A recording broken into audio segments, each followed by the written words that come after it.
The farewells to Ted Knight were few. There was more recollection, fond memories of the man who immortalized Ted Baxter, anchorman like no other. In 1986, Ted Knight collapsed on set and never returned. What no one knew was that he'd been dying for almost a decade while filming one of TV's biggest shows. But the real story isn't just about his illness. It's about the breakdown he had in 1974, the co-stars who called him impossible to work with, and the moment he walked off a major film set because he couldn't handle the chaos. America saw a funny TV dad, but the people who worked with him saw something completely different. The truth was buried until now. Ted Knight was born on December 7, 1923, in a small two-family house at 18 Allen Street in the Terryville section of Plymouth, Connecticut.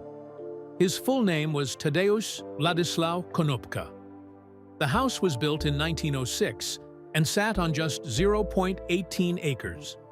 Inside that tiny space, 9 people lived together. Ted had 6 siblings, and his father Charles worked long shifts as a bartender after arriving from Poland. His mother Sophia stayed home to care for the children. They were part of a wave of Polish immigrants chasing the American dream. But instead of comfort, they found hard labor and prejudice. People in town made fun of their accents. Ted's family lived with constant judgment and very little money.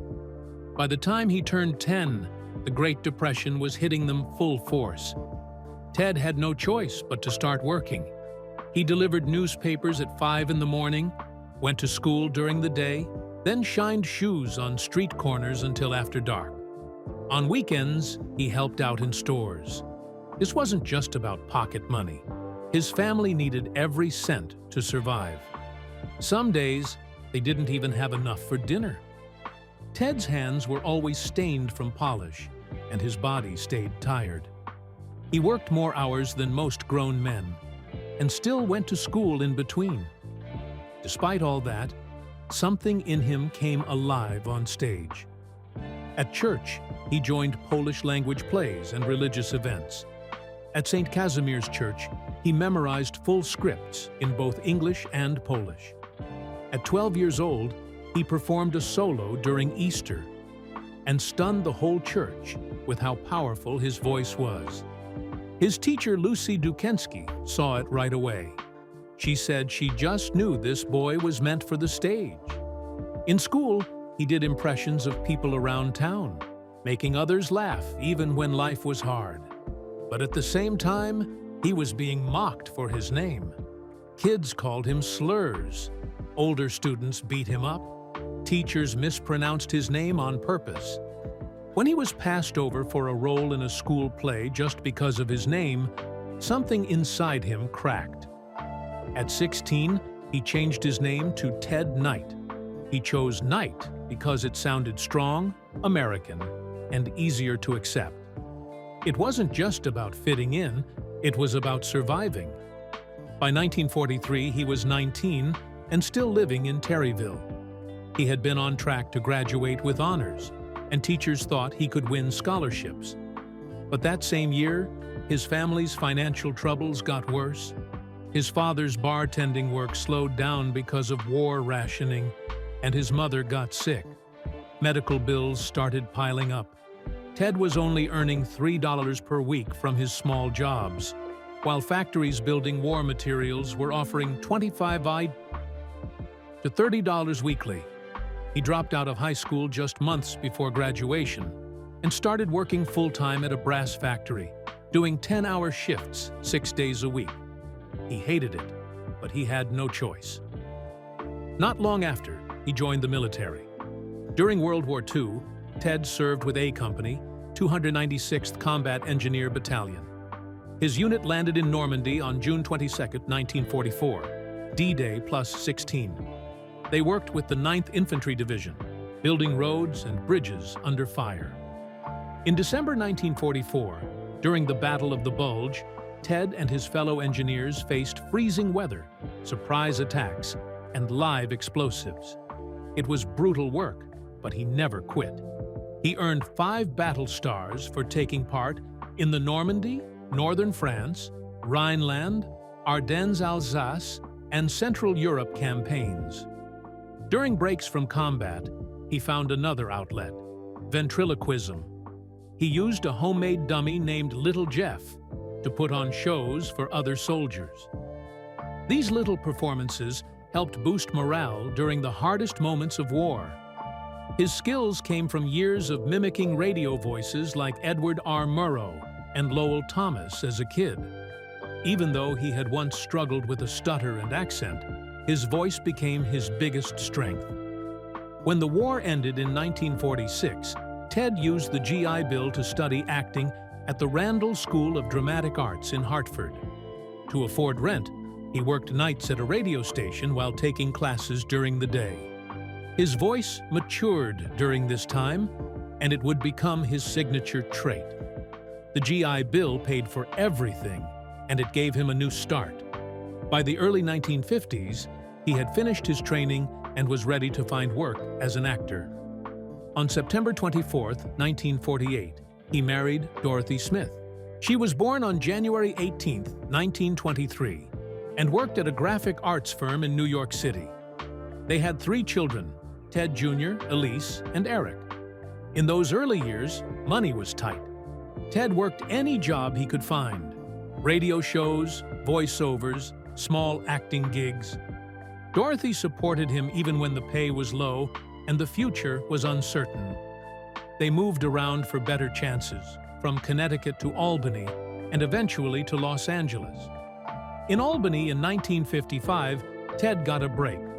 He worked at Rao TV as host of The Early Show, and even ran a children's program where he played a character called Windy Night. He also did voice work for the sister radio station, switching between puppet voices and announcer roles. His salary helped support the family, but fame still felt far away. Back in 1950, just before that Albany job, he had worked at WJR TV in Providence as a children's TV host named Uncle Ted. He earned only $75 per week and had to perform puppet shows every day. He also hosted Tip Top Circus and did late-night interviews as Milkman Ted. Those 5 years nearly broke him. He was a war hero, yet here he was talking to puppets just to stay afloat. It hurt deeply, but he kept going. In 1957, with just $200 in his pocket, he moved to Los Angeles. A station manager had told him bluntly, "You'll never make it unless you go to Hollywood." But Hollywood was cruel. His first big movie was Alfred Hitchcock's Psycho in 1960, but his role as a guard lasted only 30 seconds, and he wasn't even credited.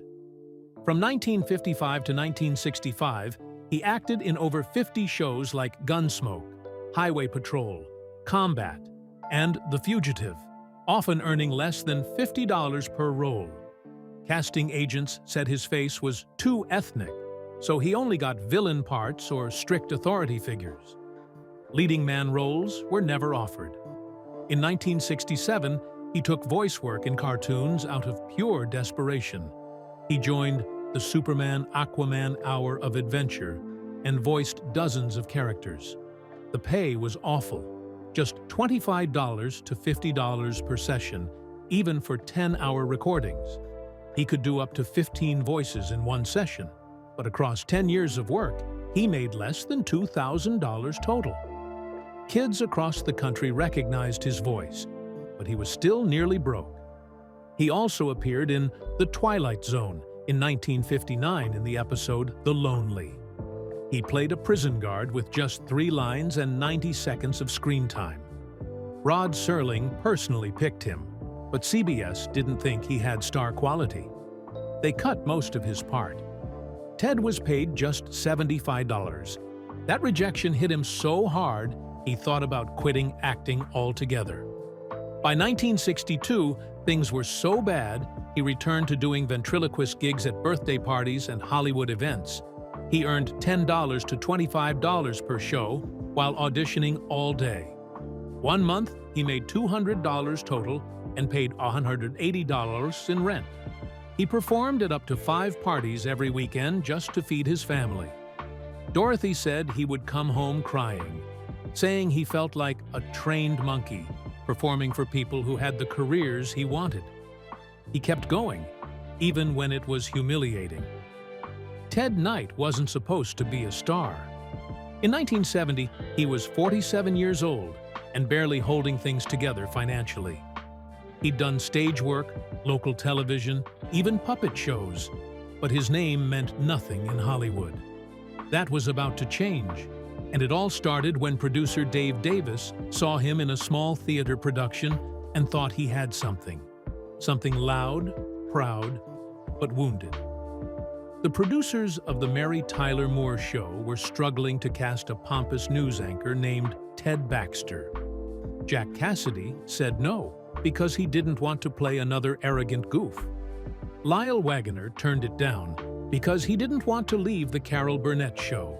Even John Aniston auditioned twice, but nothing felt right. Then Ted Knight walked in. He didn't just read the lines, he became the guy. James Brooks and Alan Burns didn't even hesitate.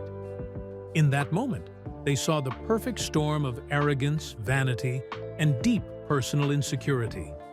It wasn't just funny, it was tragic and real. And they knew only Ted Knight could carry that contradiction.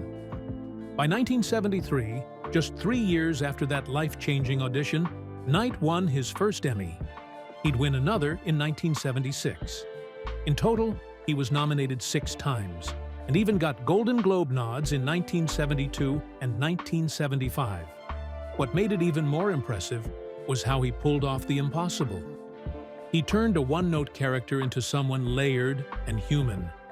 Underneath the bluster, audiences saw fear, doubt, desperation. In Season 3, one episode called The Good Time News changed everything. It stopped being just a joke. Viewers saw a man afraid of losing his job, terrified of being useless. Ted Baxter was funny, but suddenly he was also sad, and people connected. That same season, Knight cracked. He walked into producer Alan Burns' office and cried. "Everybody thinks I'm stupid," he said, crushed by the public not seeing the difference between him and the character. Burns tried to comfort him, called him brilliant, even brought in writer Ed Weinberger to help calm him down. And just as he was pulling himself together, James L. Brooks walked in and, not knowing what had happened, said, "Ted Knight, how does it feel to be one of the great schmucks of all time?" Knight broke down all over again. His biggest fear was becoming a joke himself, especially because the character shared his real name. Why did they have to name him Ted? He kept asking co-star Gavin MacLeod. Every time someone called Ted on set, it stung. He couldn't escape it, and it ate at him. Writers had to start treating the role carefully. They stopped writing Polish jokes. Knight was born to Polish immigrants, Sofia and Charles Konopka, and those jokes cut deep. He grew up defending his identity. Now, on one of the biggest shows in the country, he felt like he was betraying it. That fear made him sensitive, even aggressive. Directors would ask him to stay in character between takes. He'd snap, thinking they meant he was the idiot he played. He started arguing on set, confronting crew members, reading every comment as an insult. Over time, everyone learned to tread lightly around him. Still, the show stayed strong. All 168 episodes.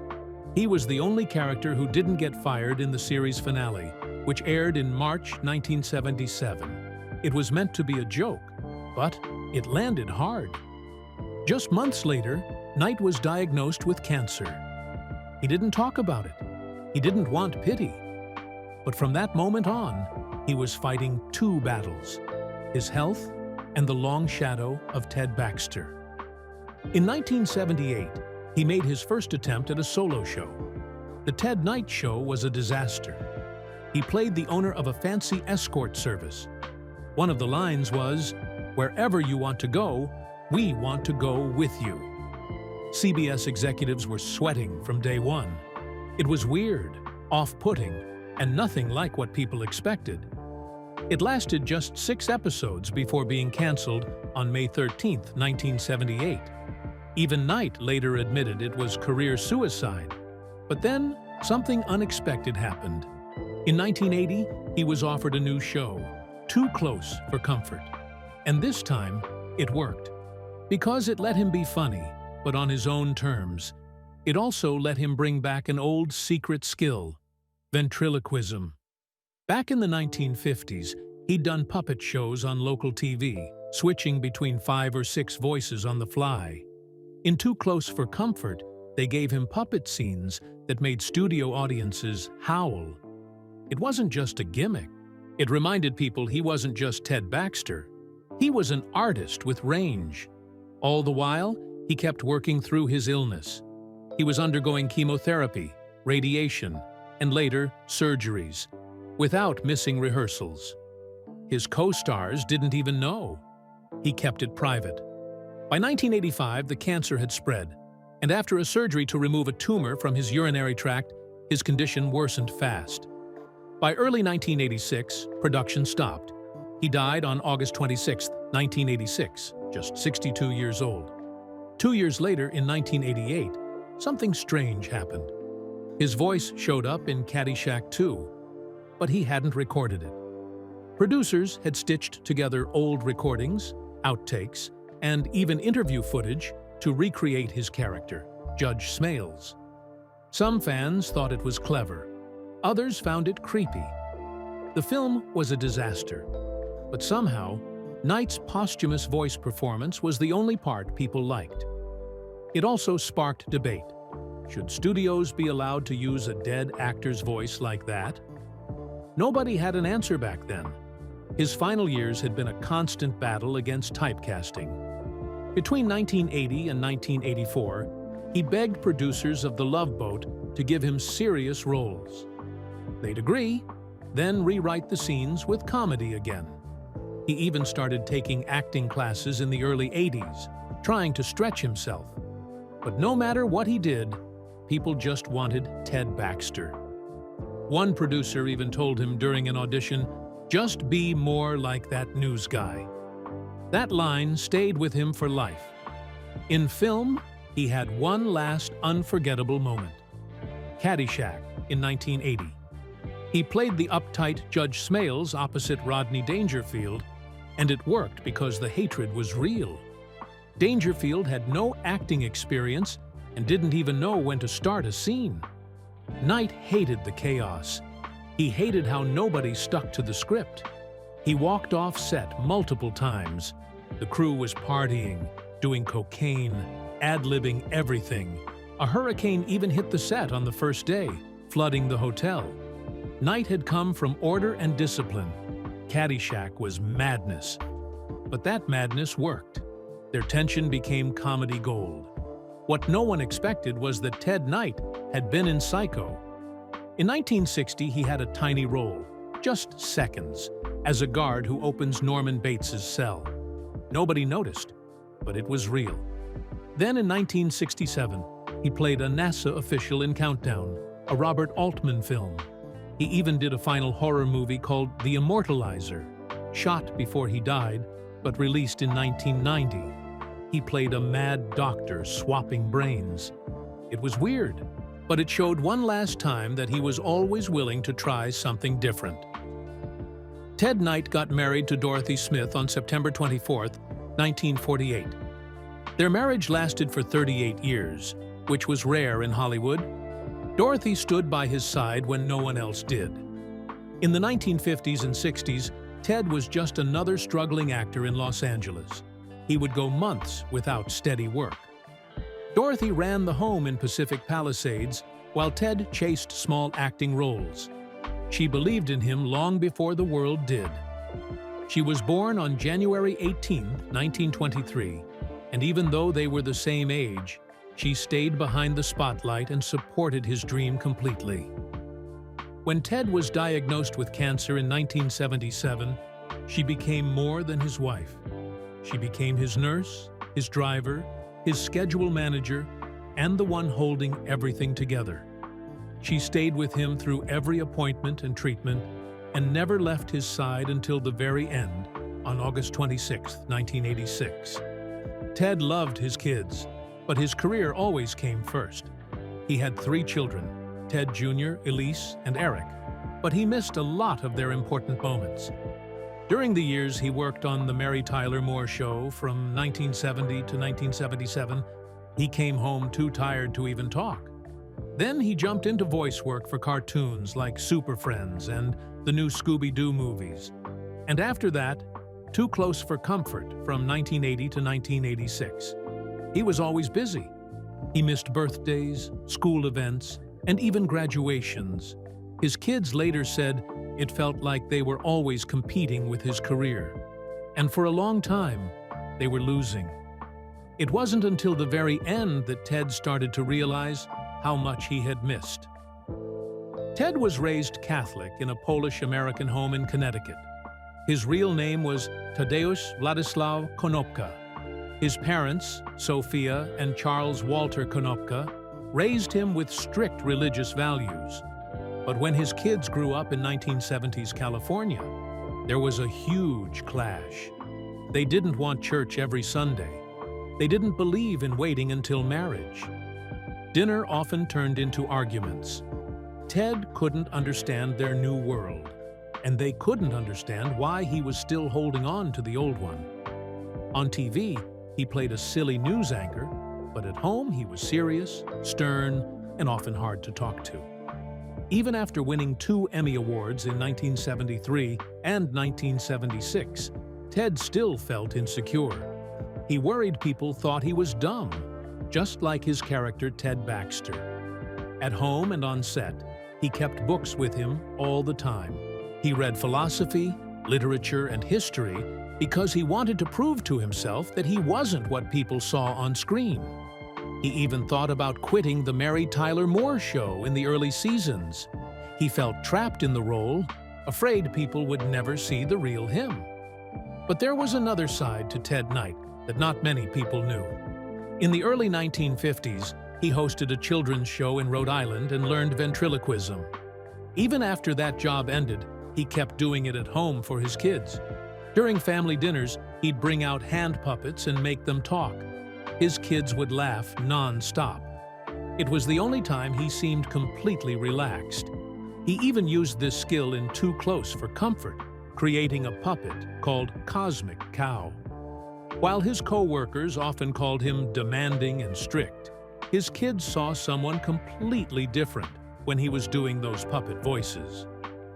In January 1977, right after the Mary Tyler Moore Show ended, Ted was told he had colon cancer. He was 53 years old, but he didn't tell anyone outside his family. For 8 years, he kept it a secret. He went through chemotherapy and radiation, but kept working the whole time. He'd film during the day and get treatments in the evening. Even when he was sick from the medicine, he smiled for the cameras and showed up at events like nothing was wrong. His wife and kids knew the truth, but the rest of the world had no idea. By 1985, the cancer had spread. It was in his bladder and his intestines. The pain was getting worse every day. But Ted didn't want to stop. He kept filming Too Close for Comfort, which was renamed The Ted Knight Show. On set, he would collapse between takes. Sometimes he had to lie flat on the floor just to keep going. His co-star Nancy Dussault said he needed breaks every hour and had oxygen tanks nearby. A private doctor even stayed on set with him.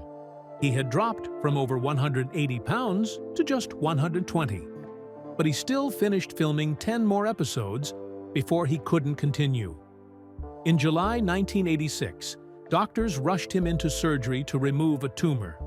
The surgery was only supposed to take 3 hours. It took nearly 8. The cancer had spread more than anyone expected. He suffered massive bleeding, kidney failure, and serious infection. For weeks, he drifted in and out of consciousness at Cedars-Sinai Medical Center. On August 20th, he woke up and told Dorothy, "I'm ready to say goodbye to everyone." On August 26, 1986, at 3:40 p.m., he passed away at home in Pacific Palisades. He was surrounded by Dorothy, Ted Jr., Elise, and Eric. He died exactly 39 days after that final surgery. Doctors had warned him earlier in December 1985 that he had just 6 months left. His oncologist, Dr. Robert Butler, said Ted refused to stop working. He would show up to the studio at 6 in the morning, get pain medication through IV, then work 12-hour days. His skin had turned yellow and sunken, so his makeup team needed extra time each day just to help him look normal. His co-star Jim Bullock said Ted once vomited blood between scenes, then got up and delivered his lines like nothing happened. On July 15, 1986, he filmed his last scene. The moment the director yelled, "Cut!" Ted collapsed. He never came back. 3 days after he died, on August 29, 1986, friends and co-stars gathered for his funeral at Forest Lawn Memorial Park in Glendale. Nearly 200 people came. Ed Asner gave a heartfelt speech, even though they had clashed before. Mary Tyler Moore cried while reading a letter Ted had sent her days before his death. The biggest surprise came when Adam West stood up and said Ted had been secretly donating $50,000 every year for 5 years to help kids with cancer. That detail had never been public. Ted was buried under his real name, Theodore C. Konopka. His grave marker read, "Bye Guy," a nod to his catchphrase. He received his star on the Hollywood Walk of Fame on January 30, 1985. It's at 6073 Hollywood Boulevard. He was already sick when he got it, and just 18 months later, he was gone. That star honored the same role he had struggled with so much, Ted Baxter. Will Ferrell later admitted that when he created the Ron Burgundy character for Anchorman, he based it almost entirely on Ted Baxter. Even the dog in the movie was named Baxter. What's funny is that on the last episode of the Mary Tyler Moore Show, the whole newsroom got fired, except Ted Baxter. It was the perfect twist. During the 3rd season of the Mary Tyler Moore Show, Ted had an emotional breakdown. He went into the creator's office and broke down crying. He said, "I can't play Ted Baxter anymore. Everyone thinks I'm stupid, and I'm not." He said he felt humiliated and almost quit. At that exact moment, another writer walked in and jokingly called him everyone's favorite schmuck, not realizing how real the pain was. After that, the writers started giving Ted Baxter more depth and even a romance, just to help Ted feel more connected to the character. Ted's voice wasn't just for acting. He voiced Penguin, Mr. Freeze, Commissioner Gordon, and even Black Manta in cartoons. He did 24 different animated shows and gave voice to 9 different characters. That voice paid the bills when nothing else did. He even wore a thrift store blue blazer to his Mary Tyler Moore audition, using rent money to buy it. But it worked. And even today, his cartoon voices live on through reruns and streaming.